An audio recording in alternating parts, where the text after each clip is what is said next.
will be actualized by sacrifice, hard work, pulling together,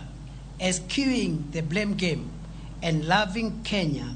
more than our subnational affiliations. It is possible to converge our diverse subnational interest into broad collective national interest as the surest way of realizing Kenya's viability as a solid, respected, competitive, devolved, modern, democratic, plural society able to assert itself in the world for centuries to come. Only a country of opportunity that Kenya is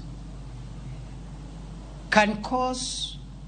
the little village of Irunduni, tucked in the outskirts of the unassuming hamlet of Mukodhima in semi-arid